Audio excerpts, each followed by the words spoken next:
Hello students. आज का lecture number 4 है और इस लेक्चर में हम डिस्कस करेंगे कोऑर्डिनेट ज्योमेट्री। कोऑर्डिनेट ज्योमेट्री क्या होती है इसके बारे में हम समझते हैं। ठीक है। अब अपने को पता होता है कि ये जो वाई एक्सिस है, वाई एक्सिस ये वर्टिकल होती है और एक्स एक्सिस हॉरिजॉन्टल होती है। ये वाई है और ये एक्स है। अब अपने को बोल दे कि यहाँ पे एक पॉइंट है, इस पॉइंट के अपने को कोऑर्डिनेट निकालने हैं और ये कोऑर्डिनेट कैसे निकाले जाते हैं ये हम बताते हैं। यहाँ पे पॉइंट पी मान लेते हैं, पॉइंट पी, और इसके कोऑर्डिनेट अक्स अक्स वन डैश अक्स, यहाँ पे पॉइंट पी मान लेते हैं। एक मिनट, यहाँ पे पॉइंट पी मान लेते हैं और इसके कोऑर्डिनेट हो जाएंगे अक्स वन कोमा वाई वन। अब देखते हैं जो ये अक्स वन है ना, ये अपने को बताता है कि जो अक्स अक्स ये अपनी अक्स एक्सिस है, इसमें ओरिजिन से जीरो, ओरिजिन क्या होता है, जीरो कोमा जीरो, ओरिजिन से कितनी डिस्टेंस चला।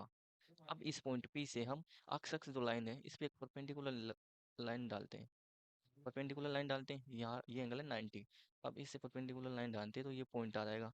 इस पॉइंट से लेके इस पॉइंट तक, ये मतलब ओरिजिन से लेके इस परपेंडिकुलर पॉइंट तक की डिस्टेंस अक्स वन होगी। ठीक है। और जब हम पॉइंट पी से वाई अक्स पर परपेंडिकुलर डालते हैं, परपेंडिकुलर, ये वाला परपेंडिकुलर, ये एंगल 90 है। अब यहाँ पे एक पॉइंट आएगा जो परपेंडिकुलर पॉइंट है, वो वाई अक्स को जहाँ पे कट करेगा उस पॉइंट से लेके ओरिजिन की डिस्टेंस है वो वाई वन होगी हमारे पास। मतलब हम ये बोल सकते हैं, अब ये अक्स क्या है, ये अक्स वन ये डिस्टेंस है, मतलब यहाँ की डिस्टेंस, ये अक्स वन डिस्टेंस और ये डिस्टेंस सेम होगी, ये भी अक्स वन होगी। और ये वाई वन और ये वाई वन ये भी सेम होगी। मतलब ये अक्स वन को हम बोल सकते हैं कि पॉइंट पी से जब हम वाई अक्स पे परपेंडिकुलर डालते हैं तो वो अक्स का कोऑर्डिनेट आता है। और जब हम पॉइंट पी से, यहाँ से पॉइंट पी से अक्स अक्स पर परपेंडिकुलर डालते हैं तो वो वाई का कोऑर्डिनेट आता है। ये वाई का ही कोऑर्डिनेट है। जब पी से अक्स अक्स पर परपेंडिकुलर डालते हैं तो वो वाई का कोऑर्डिनेट आता है। और जब पी से वाई लाइन पर परपेंडिकुलर एक लाइन डालते हैं तो वो अक्स का कोऑर्डिनेट होता है। ठीक है। अब अपन देखते हैं इस डायग्राम से और अच्छे से समझते हैं। यहाँ पे दे रखा है जो वाई है, ठीक है, वाई लाइन है, ये भी अक्स है, वाई और अक्स प्लेन में दे रखा है। यहाँ पे पॉइंट पी दे रखा है, यहाँ पे पॉइंट क्यू दे रखा है। पॉइंट पी के जो कोऑर्डिनेट है वो अक्स नोट है और वाई नोट है, और क्यू के जो कोऑर्डिनेट है वो अक्स डैश है और वाई डैश है। ठीक है, समझते हैं। अब ये अक्स नोट क्या हुआ है, यहाँ पे पी है ना, पी है, अक्स नोट कोमा वाई नोट है। ठीक है। अब अक्स नोट समझते हैं। अक्स नोट एक्चुअली ये बोलता है, अक्स नोट से, सॉरी, पी पॉइंट से अपन डायरेक्ट परपेंडिकुलर डालते हैं इस पे वाई एक्सिस और एक्स एक्सिस पर, जिससे कि अपने पास पी पॉइंट है उसके कोऑर्डिनेट आ जाएंगे। अब जब पी पॉइंट पर वाई एक्स पर परपेंडिकुलर डालते हैं तो कोऑर्डिनेट कोऑर्डिनेट कौन से आते हैं अपने पास, अक्स वाले कोऑर्डिनेट आते हैं। क्योंकि ओरिजिन से जब ये डिस्टेंस, कौन सी, ये वाली डिस्टेंस ही अक्स वाले कोऑर्डिनेट को रिप्रेजेंट करती है, क्योंकि ये बताती है कि ओरिजिन से कितनी डिस्टेंस चला। और ये डिस्टेंस बताती है कि ओरिजिन से कितनी डिस्टेंस चला वाई डायरेक्शन। ओके। तो ओरिजिन से अक्स नोट डिस्टेंस चला अक्स डायरेक्शन में, तो वाई नोट चला वाई डायरेक्शन में। ठीक है।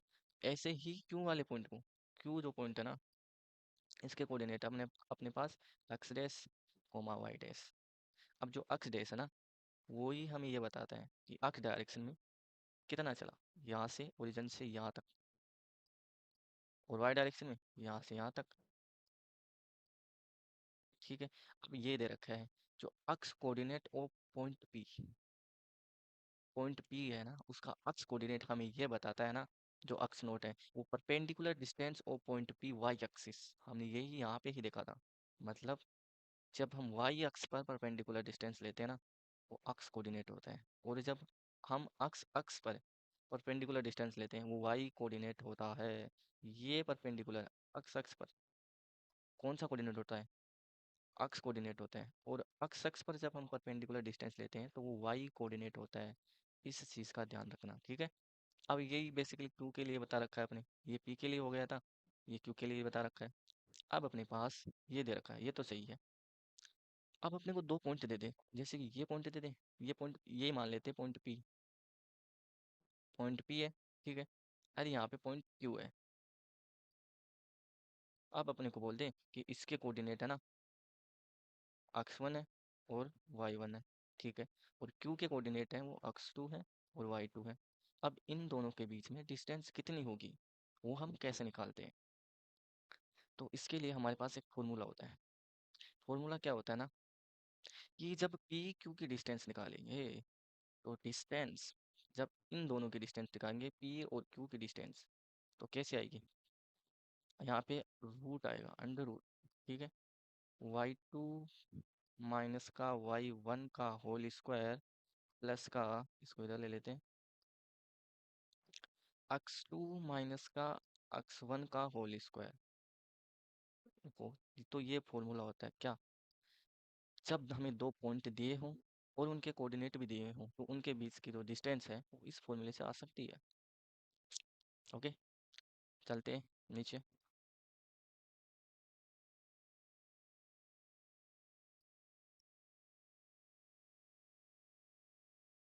अब अपने को यहाँ पे एक फॉर्मूला भी दे रखा है, यहाँ पे फॉर्मूला भी दे रखा है, distance between point P and Q. ये पॉइंट पी है और ये पॉइंट क्यू है, ठीक है।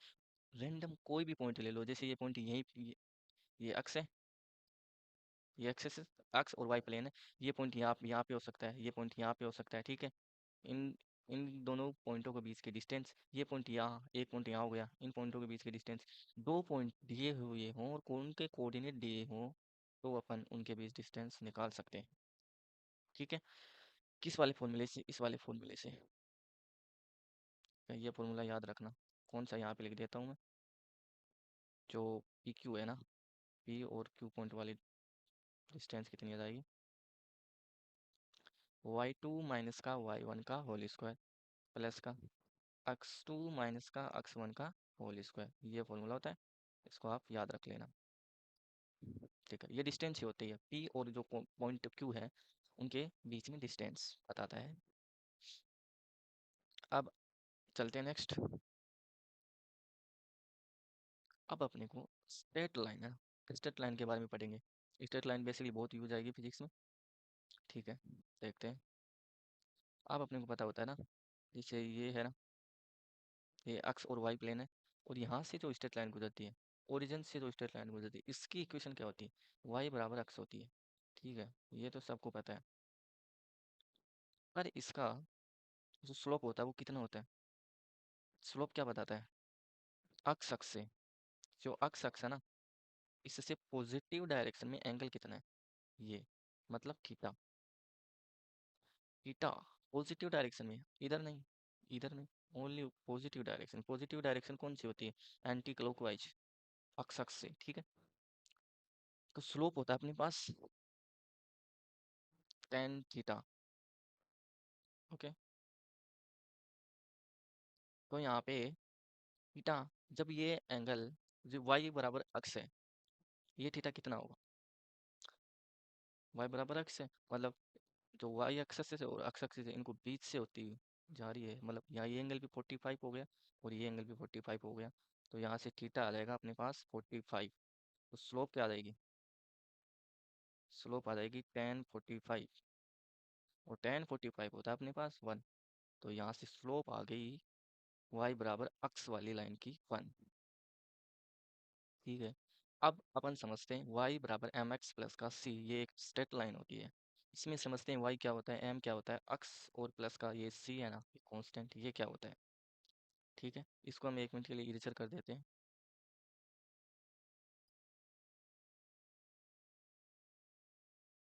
अब यहाँ पे समझते हैं, ये इक्वेशन लिखते हैं, ठीक है। y बराबर एम एक्स प्लस का c। अब अपने को पता है y क्या है, y कोऑर्डिनेट, x क्या है, x कोऑर्डिनेट। और यहाँ पे जो y का जो कोफिशिएंट है m, ये होती है अपने पास स्लोप, स्लोप। और ये c है ना, ये सी अपने को बताता है कि ओरिजिन से वाई अक्स को कहाँ पे कट कर रहा है। सी बेसिकली कांस्टेंट होता है, ओके। ये सी बताता है अपने को कि वाई अक्स को ओरिजिन से कहाँ पे कट कर रहा है, ठीक है। तो ये अपने पास स्ट्रेट लाइन होती है। अब इस स्ट्रेट लाइन आपको पता चल गया एम स्लोप होती है, वाई और अक्स होते हैं, वो अक्स और वाई के कोऑर्डिनेट होते हैं। ठीक है।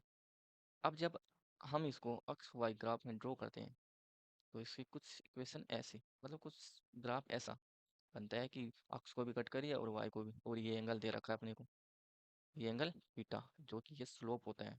स्लोप क्या बताया था, टेन थीटा। ये ही स्लोप होती है और ये एम से रिप्रेजेंट होता है, स्लोप को एम से लिखते हैं, स्लोप को एस से नहीं लिखते, ये मत हो जाना, ठीक है। ये तो आपको भी पता होगा। अब अपन देखते हैं कि ये अक्स है ना, ठीक है, अक्स है, अक्स एक्सिस है, वाई एक्सिस है, और ये ओरिजिन अपने पास, ये ओरिजिन, ठीक है। अब अपन देखते हैं ना कि ये जो y बराबर है एम एक्स प्लस का c दे रखा है ना, c तो अपने को बताया था कि ओरिजिन से अक्स एक्स है उसको कहाँ पे कट करेगा, उसके कोऑर्डिनेट, उसी कोऑर्डिनेट को c बोला जाएगा, ठीक है। m tan थीटा हो गया जो स्लोप होती है अपने पास। अब जब हम इसको देखते हैं, किसको देखते हैं, अगर हम इसको ड्रॉ करते हैं ना, y बराबर एम एक्स प्लस सी, जो ये लाइन है इसको हम ड्रॉ करते हैं, अक्स को अपन यहाँ पे जीरो लेते हैं, अक्स को हम जब जीरो लेंगे तो ये वाला पूरा जीरो हो जाएगा, ये वाला जीरो हो जाएगा पूरा, तो y बराबर आ जाएगा c, बिल्कुल सही है। अब हम जब y को जीरो लेते हैं ना, y को जीरो लेते हैं, y को जीरो लेते हैं, अपने पास अक्स क्या आ जाएगा, अक्स आ जाएगा अपने पास माइनस का c अपॉन m।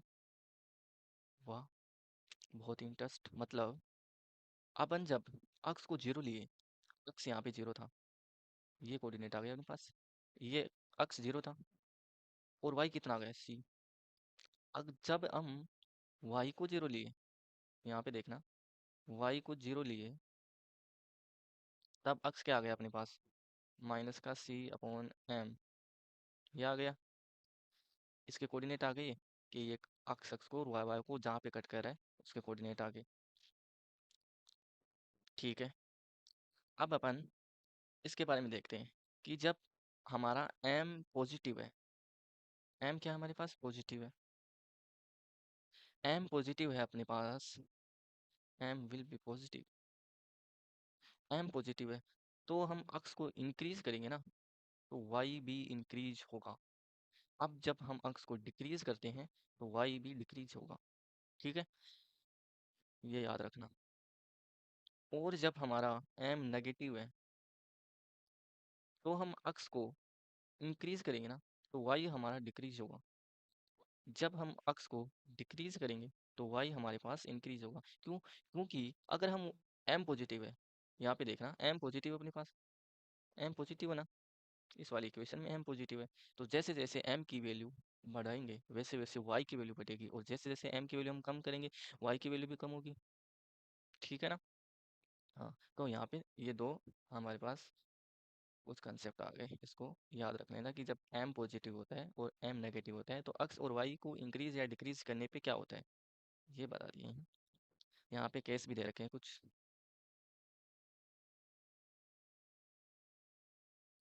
ठीक है, यहाँ पे स्ट्रेट लाइन दे रखी थी और यहाँ पे ये केस दे रखे हैं, यहाँ पे देखते हैं, यहाँ पे दे भी रखा है, क्या दे रखा है कि जब ए से बी मूविंग किया जाता है पॉजिटिव, ओके, एम नेगेटिव, यहाँ पे भी एम नेगेटिव है, एम नेगेटिव कब आता है, सोच के देखिए बा, एम नेगेटिव कब, एम नेगेटिव मतलब स्लोप नेगेटिव है बेसिकली। अब यहाँ पे ये दे रखा है कि ये दो इक्वेशन है वो ये दे रखी है, y बराबर माइनस का 2x प्लस का 5 है। अब ये प्लस का 5 ये प्लस का c जैसा है। अब आपने क्या बोला था, प्लस का c ये बताता है कि ये जो y एक्स है वो कहाँ पे कट कर रहा है इनको, तो देखना ये y एक्स प्लस का 5 है, तो देखना ये कोऑर्डिनेट यहाँ से ओरिजिन से डिस्टेंस कितनी है इसकी, प्लस का 5, तो c की वैल्यू प्लस का 5, मतलब हमें वही बताती है कि y एक्स को कहाँ पे कट करेगा, ठीक है।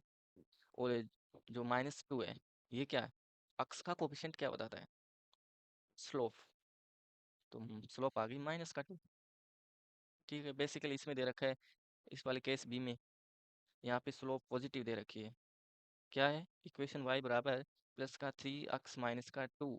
अब माइनस का 2 क्या बताता है अपने को, कि जो वाई अक्स है ना वो कहाँ पे कट हो रहा है, तो -2 मतलब नीचे, माइनस डायरेक्शन में। और एम अक्स का कोफिशिएंट स्लोप होता है, तो यहाँ पे एम आ गया प्लस का 3। ठीक है, याद रखना है। चलते हैं नेक्स्ट स्लाइड पे और समझते हैं। अब अपने को वो तो पता था कि जो अपने पास जो इक्वेशन थी ना, y बराबर एम एक्स प्लस का c, इस इक्वेशन में स्लोप पता था m होता है। और m क्या होता था, टेन थीटा, मतलब एंगल दे रखा हो तो अपने पास स्लोप आ जाती है। पर अपने को बोल दे कि दो पॉइंट है, ये पॉइंट है और ये पॉइंट है। अब बोल दे इनके इनकी स्लोप क्या है, ठीक है ना, ये पॉइंट p है, ये पॉइंट q है, इनकी स्लोप क्या होगी, ये बोल दे। तो ये कैसे निकालेंगे ये भी हम देखते हैं। इस पॉइंट को हम मान लेते हैं ये x1 है और ये x2 है, इसके कोऑर्डिनेट, सॉरी x1 और y1। और q जो पॉइंट है उसके कोऑर्डिनेट हैं x2 और y2। अब जो pq की स्लोप आएगी ना, वो कितनी आएगी, वो स्लोप होती है m, और वो ही होता है टेन थीटा, पता है ना आपको, टेन थीटा होता है। अब अपन मान लेते हैं कि ये जो है ना, ये y एक्सिस है और ये है x एक्सिस, और यहाँ से ये कुछ एंगल बना रहा है, ठीक है, ये एंगल थीटा मान लेते हैं। ओके, ये एंगल थीटा मान लेते हैं। अब अपन देखते हैं, इसे यहाँ पे परपेंडिकुलर डालते हैं, इस वाली लाइन पे परपेंडिकुलर डालते हैं, ये परपेंडिकुलर हो गया। अब इस पॉइंट क्यू से इस परपेंडिकुलर जो पॉइंट आ गया, इससे यहाँ से डिस्टेंस कितनी हो जाएगी, यहाँ से डिस्टेंस कैसे नापते हैं, ये तो भाई वाई का कोऑर्डिनेट है, तो वाई का कोऑर्डिनेट है, तो यहाँ से यहाँ तक डिस्टेंस y2 है, यहाँ से यहाँ तक डिस्टेंस y2 है, समझ रहे हो ना, और यहाँ से यहाँ तक डिस्टेंस है वो y1 है, ओरिजिन से। तो अपने को ये तो डिस्टेंस पता करनी है, तो ये डिस्टेंस क्या हो जाएगी अपने पास, y2 में से y1 माइनस कर देंगे, तो y2 माइनस का y1, ये अपने पास पीस क्यू से लेकर के हम परपेंडिकुलर जहाँ पे पॉइंट बना था वहां से डिस्टेंस आ गई, अब से वहां आ गई। अब हम देखते हैं कि जो ये पी है ना, इसकी यहाँ से लेके यहाँ तक डिस्टेंस कितनी हो जाएगी। बेसिकली ये पॉइंट है ना, ये पॉइंट यहाँ से लेके यहाँ तक x2 है, और यहाँ से लेके यहाँ तक कितना x1 है, तो ये आ रहा x2 में से माइनस हो जाएगा x1। ठीक है, तो ये अपने पास आ गया। अब अपने को पता होती है कि जो स्लोप होती है ना वो m होती है, और m टेन थीटा होता है। टेन थीटा पता होता है, टेन थीटा अपने पास क्या होता है, ये एंगल थीटा दे रखा हो तो इसमें टेन थीटा बताइए क्या होता है, टेन थीटा होगा अपने पास perpendicular upon base. Tan theta होता है परपेंडिकुलर अपॉन बेस, यहाँ पे परपेंडिकुलर क्या दे रखा है, ये वाली डिस्टेंस y2 माइनस का y1 अपॉन बेस क्या है x2 माइनस का x1। तो अपने पास ये भी आ गया, स्लोप आ गई भाई। अगर अपने को दो पॉइंट दे रखे हो, उनके कोऑर्डिनेट दे रखे हो, तो स्लोप भी आ जाएगी। अगर अपने को थीटा दे रखा हो तब स्लोप याद करनी है, तो एम टेन थीटा होता है, थीटा की वैल्यू डालो एम, वहां से एम आ जाएगा अपने पास। ठीक है ना। अब अपने को यहाँ पे एक एग्जाम्पल भी दे रखा है, क्या एग्जाम्पल दे रखा है कि यहाँ पे पॉइंट है 6,5 और 3,1, इनकी स्लोप याद करनी है।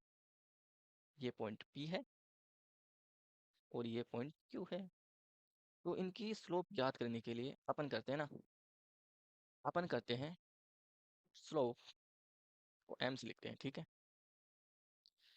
y2 y2 q है ना, उसका y2 कोऑर्डिनेट कितना है 5, 5 लिख दिया, माइनस y1 पॉइंट p है ना, उसका y1 कोऑर्डिनेट अपने पास 1, यहाँ पे 1 लिख दिया, ठीक है, 1 आ गया। पॉन अब जो पॉइंट q है ना, उसका x2 कोऑर्डिनेट अपने पास है 6, 6 आ गया, माइनस पॉइंट p है, उसका x कोऑर्डिनेट अपने पास x1 है, वो है 3, तो अपने पास स्लोप आ गई 5 माइनस का 1 अपॉन 6 माइनस का 3, ये अपने पास स्लोप आ गई। और ये कितना हो जाएगा, यहाँ से हम कैलकुलेट करेंगे इसको, तो कितना हो जाएगा 4/3, ये 4/3, ये अपने पास स्लोप आ गई। ठीक है, तो अपने को पता चल गया कि अपने पास दो पॉइंट हो और उसके कोऑर्डिनेट दिए हो तो अब स्लोप आ जाती है। तो बेसिकली इजी इजी क्वेश्चन है ना, नीचे एक क्वेश्चन दे रखा है उसको सोल्व करना। ठीक है।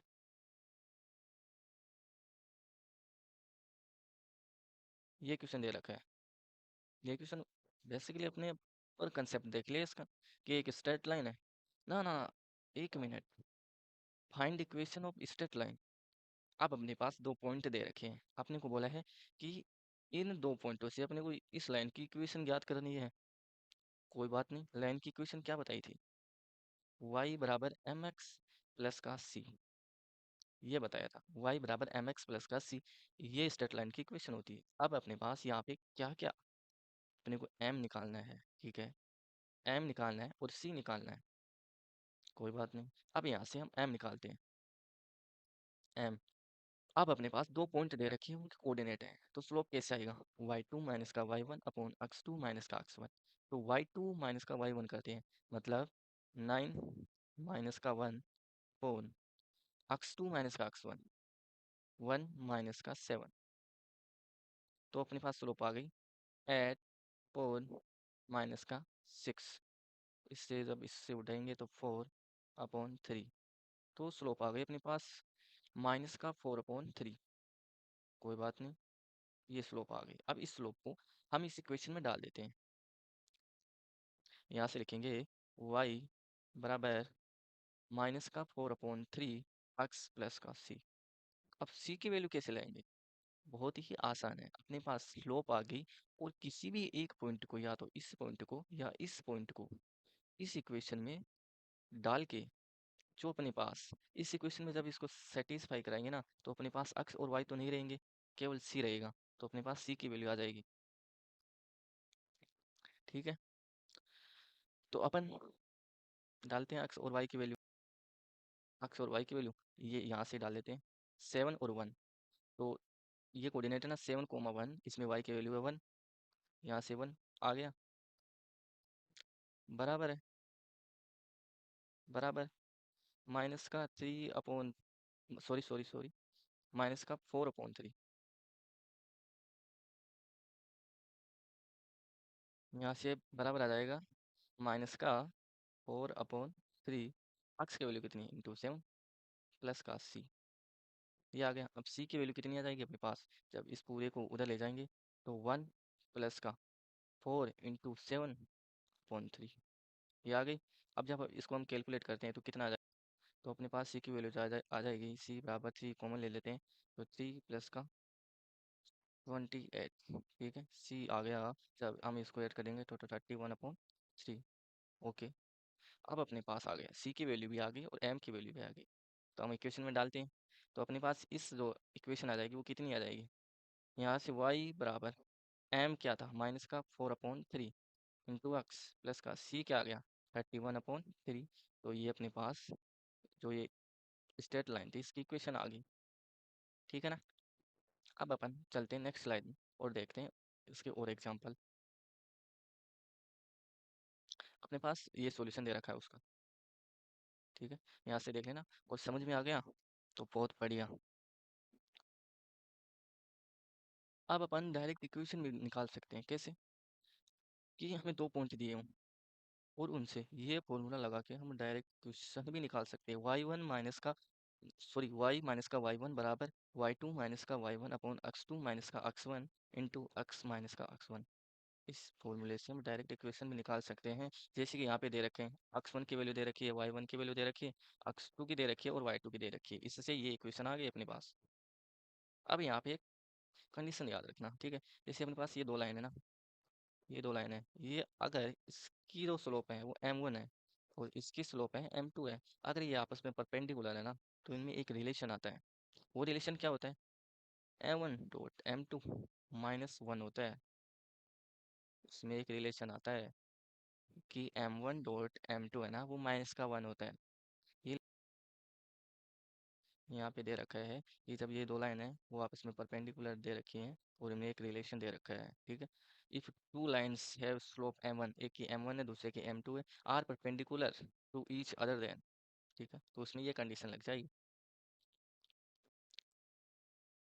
अब अपने को क्वेश्चन ये भी बोल सकते हैं कि हमको ना m1 की वैल्यू दे दे, जैसे m1 की वैल्यू दे दी 1, m2 की वैल्यू ना दे, m2 की वैल्यू कुछ अक्स के फॉर्मेट में दे दी, और अपने को बोल दे ये दो लाइन है ना, ये परपेंडिकुलर है, ये दो लाइन परपेंडिकुलर हैं और कुछ एक पॉइंट दे दे, पॉइंट पी दे दिया 2,1, ऐसा क्वेश्चन दे आ सकता है कि एक पॉइंट दे दिया, एक लाइन की स्लोप दे दी, दूसरी लाइन की स्लोप नहीं दी हुई, तो दूसरी लाइन की इक्वेशन कैसे निकालेंगे? लाइन की इक्वेशन क्या होती है? y बराबर एम एक्स प्लस का सी होता है। ठीक है, अब अपने पास m आ जाएगा। m कैसे आएगा? यहाँ पे परपेंडिकुलर दे रखा है ना कि जो दोनों लाइन है उनकी वो दोनों जो दोनों लाइन है वो परपेंडिकुलर है, तो यहाँ पे m1 डॉट का m2 माइनस का 1 हो जाएगा। वो अपने को m1 दे रखा है तो अपने पास m2 आ जाएगा। m2 की वैल्यू जब यहाँ पे रखेंगे ना तो अपने पास सेकंड लाइन की इक्वेशन भी आ जाएगी। ठीक है, तो यहाँ पे कुछ ये भी दे रखा है कि स्लोप हो, ये दे रखा है m tan theta, slope tan theta होती है।